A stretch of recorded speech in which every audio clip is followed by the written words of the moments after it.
So hello everyone, welcome back to IBFL Bharat. मैं निखिल अग्रवाल लेकर आया हूँ आपके लिए आज एक नया टॉपिक है। ये अकाउंटेंसी 11th स्टूडेंट्स का। इसके अंदर आज जो हम करने वाले हैं वो है how to make entries. Entries करने से पहले हमको जो ध्यान रखना होता है वो चीज है कि हमें पहले गोल्डन रूल्स का पता होना चाहिए। अगर आपको गोल्डन रूल्स का नहीं पता है तो आप वो एंट्रीज नहीं बना पाएंगे और समझ भी नहीं पाएंगे, ना समझा पाएंगे। तो पहले हम देखते हैं कि पुराना वाला अप्रोच जिसको हम ट्रेडिशनल अप्रोच बोलते हैं उस हिसाब से हमारे क्या गोल्डन रूल्स हुआ करते थे। और अब जो हमारे रूल्स यूज होने लगे हैं वो है मॉडर्न अप्रोच, जो हम अपना एक चार्ट हमने बना रखा है वो उसमें हम देखने वाले हैं। ठीक है, चलिए तो स्टार्ट करते हैं। सामने आपके खुला हुआ है एक स्क्रीन जिसके अंदर आपको एक चार्ट बना हुआ नजर आ रहा है। और चार्ट के अंदर हमने दो पार्ट में उसको डिवाइड कर लिया है। एक हमारा है ट्रेडिशनल वाला और एक हमारा है मॉडर्न वाला। तो आइए पहले शुरू करते हैं अपना ट्रेडिशनल अप्रोच में हम किस तरह से यूज करते थे। तो ये जो चार्ट आपके पास है इसमें हम करते थे टाइप्स ऑफ अकाउंट्स। पहले है हमारा पर्सनल पर्सनल अकाउंट होता है, दूसरा हमारा रियल अकाउंट होता है और तीसरा हमारा नॉमिनल होता है। तो पर्सनल के अंदर हम क्या करते थे, डेबिट द रिसीवर, तो हम यहाँ पे लिख देते हैं रिसीवर। और क्रेडिट में हम लिख देते हैं यहाँ पर गिवर। ठीक है, ये हमारा होता है पर्सनल, यानी कि जब भी कोई प्राप्त करेगा रिसीवर। रिसीवर जैसे मान लीजिए मैंने किसी को पैसा दिया, तो जिसको पैसा दिया उसका नाम मैं डेबिट में लिखूंगा। और जब भी मुझे कोई पैसा देगा यानी कि देने वाला, उसका नाम मैं गिवर में लिखूंगा। ठीक है, तो ये हमारा होता है पर्सनल रूल। दूसरा रूल होता है रियल अकाउंट वाला, जिसके अंदर हम डाल देते हैं व्हाट कम्स इन। और दूसरा जो क्रेडिट में हम लिखते हैं वो है व्हाट गोज आउट। देखिए, जो बिजनेस होता है उसमें कुछ ना कुछ आता रहता है, कुछ ना कुछ जाता रहता है। आना जाना जो है वो एक लगाता है, यानी कि कंटिन्यूअस प्रोसेस है बिजनेस के अंदर का। इसलिए हम उसको रियल वर्ल्ड में डाल देते हैं, यानी कि रियल में हमारा जो लेन देन होता है उसमें कभी कुछ आता है कभी कुछ जाता है। तो हमने जो लिखा है व्हाट कम्स इन, तो जब भी आपकी कंपनी के अंदर कुछ आएगा, यानी कि या तो वो फर्नीचर होगा, या तो वो खरीदा हुआ सामान होगा, परचेजेस होगा, या फिर कुछ पैसा आया, या फिर बैंक में पैसा आया, वो हम कब कब कहाँ कहाँ डालेंगे, व्हाट कम्स इन होता है वो, और उसको हम डेबिट में डाल देंगे। फिर होता है हमारा क्रेडिट में, हमने लिखा है यहाँ पे what goes out. What goes out का मतलब है जब जब मेरे पास से कुछ जाएगा, यानी कि मान लीजिए मैंने खरीदा है तो मेरे को पैसा देना पड़ेगा। जब जब मेरे पास से पैसा जाएगा, यानी कि कैश गया तो कैश क्रेडिट हो जाएगा। बैंक के थ्रू गया है तो बैंक में बैलेंस कम हो जाएगा तो हमारा बैंक क्रेडिट हो जाएगा। या फिर मेरे पास कोई पुराना फर्नीचर है कंपनी के नाम पर जो मेरा एसेट हुआ करता था लेकिन अब मैं उसको बेच रहा हूँ, तो सेल ऑफ ओल्ड एसेट ऐसे करके हम उसको क्रेडिट में लिख देते हैं। यानी जब जब हम कोई भी सामान बेचेंगे तो वो हमारा एज अ सेल क्रेडिट में लिखा जाएगा। तीसरा रूल हमारा आता है यहाँ पे नॉमिनल वाला। नॉमिनल के अंदर हमारा होता है ऑल एक्सपेंसेस। बिना एक्सपेंसेस के ना तो आपका घर चल सकता, बिना एक्सपेंसेस के ना आपकी कंपनी चल सकती, बिना एक्सपेंसेस के आपकी लाइफ नहीं चल सकती। तो खर्चा तो होना ही होना है। आप कितना भी पैसा सेव कर लो, वो कहीं ना कहीं किसी ना किसी भी तरीके से पैसा आपके हाथ से निकल जाना है। एक्सपेंसेस आपके जब भी होंगे तो उसको हम नॉमिनल अकाउंट में डील करते हैं और वो डेबिट में डाला जाता है। वहीं अगर आप क्रेडिट में लिखेंगे तो हम लिख देते हैं ऑल इनकम्स। ठीक है, अब इनकम्स और एक्सपेंसेस की कहानी नहीं है, यहाँ पर एक कहानी और आती है, यानी कि जब जब आपको कोई नुकसान होगा, लॉसेस, जब जब आपको कोई नुकसान होगा तो भी आप उसको नॉमिनल यानी कि डेबिट में डालेंगे।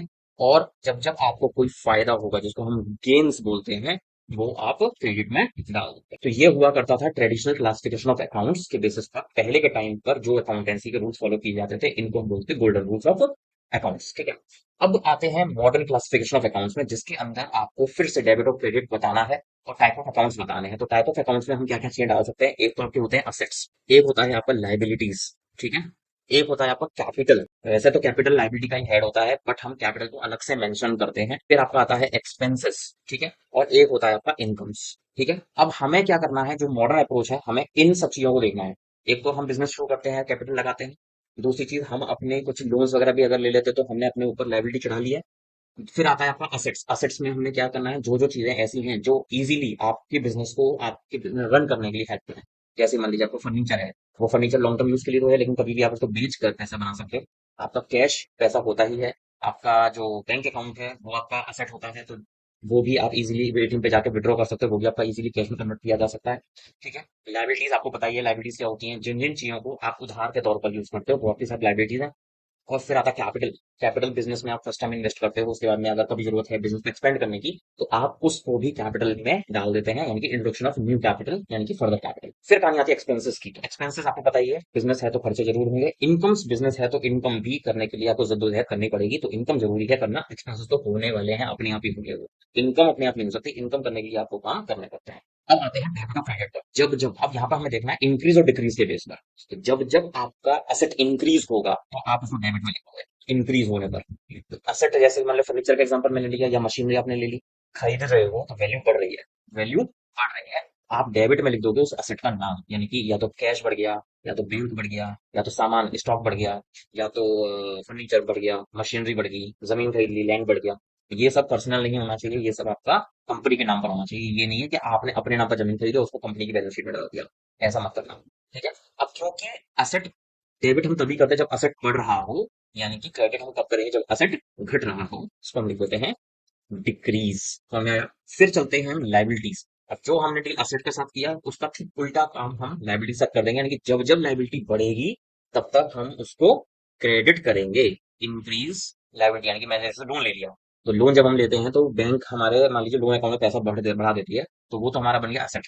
लेकिन जो लोन अकाउंट मेरे ऊपर एक चल रहा है उसमें क्या है, हमारा लोन इंक्रीज हो गया, तो हम उसको लिखेंगे कहाँ पर, क्रेडिट में। तो इंक्रीज होने पर क्रेडिट में डालेंगे, और लाइबिलिटीज जब हम चुकाएंगे लोन को, यानी कि डिक्रीज होने पर, जब जब लाइबिलिटीज डिक्रीज होंगी, यानी कि हमने लोन लिया था वो धीरे धीरे हम चुकाते जा रहे हैं, चुकाते जा रहे हैं, तो हम इसको हम डेबिट में लिख देंगे, यानी कि हमारा लोन हमारे ऊपर से अब कम होता जाएगा। ठीक है। सेम चीज हम कैपिटल के साथ करेंगे, यानी कि जब भी जब कैपिटल बिजनेस में आएगी तो उसको क्रेडिट में लिखेंगे, इसीलिए हम कैश अकाउंट डेबिट करते हैं और क्रेडिट में कैपिटल करते हैं, निखिल कैपिटल अकाउंट। ठीक है। तो यहाँ पर मैंने लाइबिलिटीज की तरह से ही ट्रीटमेंट करना है, यानी जब जब कैपिटल बिजनेस में आएगा उसको क्रेडिट में लिखा जाएगा। और जब जब मैं ड्राइंग्स करूंगा, यानी कि अपना ही लगाया हुआ पैसा बिजनेसमैन से मैंने अपने पर्सनल यूज के लिए निकाल लिया, तो उसको ड्राइंग्स बोलते हैं। बट यहाँ पर कैपिटल का टाइप का ही होता है ड्राइंग, इसलिए जब जब कैपिटल कम होगी तब तक उसको हम उसको डेबिट में लिखेंगे, यानी कि क्या चीज, जब जब ड्राइंग्स होगी। ठीक है। फिर हम आ जाते हैं एक्सपेंसेस के अंदर। एक्सपेंसेस का रूल हमने यहाँ पर क्या बताया आपको, डेबिट में लिखा जाता है एक्सपेंस, यानी कि जब जब एक्सपेंसेस बढ़ेंगे। ठीक है। जब जब एक्सपेंसेस आपके बढ़ेंगे तब तक आप उसको डेबिट में लिखेंगे। और जब जब एक्सपेंसेस आपके कम होंगे, कम कब होते हैं, बढ़ते ही हैं हमेशा, लेकिन इन केस अगर एक्सपेंसेस आपके बढ़ रहे हैं, सॉरी घट रहे हैं, तो हम उसको क्रेडिट में लिख देते हैं। ठीक है। अब फिर आता है आपका इनकम्स। अब इनकम्स में एक चीज और है आपकी, जो कि है रेवेन्यू। रेवेन्यू का मतलब होता है जब भी आप सामान बेचते हो, बेचने पर जो आपको पैसा मिलता है, इनकम जनरेट होती है, उसको हम क्या बोल देते हैं यहाँ पर, उसको हम बोलते हैं रेवेन्यू। और इनकम, इनकम तो कैसे भी हो सकती है, आपने किसी का काम किया, उसने आपको एज कमीशन पैसा दे दिया, आपकी इनकम हो गई।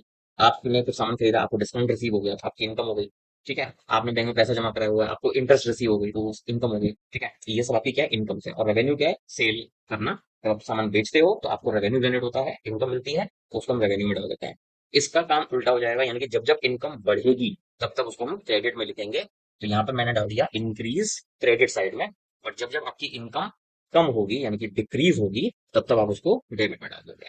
तो ये हमने आज ये टॉपिक कर लिया है। अभी आप हमारे इस वाले यूट्यूब चैनल के साथ बने रहेंगे, और जैसे आज हमने रूल्स को समझा है, इन रूल्स को और अच्छे से समझने के लिए हम आपके लिए अगले वीडियोस में लेकर आने वाले हैं 11th क्लास के सुल्तान चंद, यानी कि एस चांद की बुक के इलस्ट्रेशंस, जो कि पहले छोटे छोटे रूप में लेंगे, फिर उनके बड़े इलस्ट्रेशंस लेंगे, और फिर उसके बाद में हम लेंगे क्यूआर कोड वाले इलस्ट्रेशन, जो कि हार्डली एक या दो होते हैं। और उसके बाद में फिर हम जाएंगे जो बुक एक्सरसाइज होती है चैप्टर के बाद में, जो अनसॉल्व क्वेश्चंस होते हैं उनके लिए जाएंगे।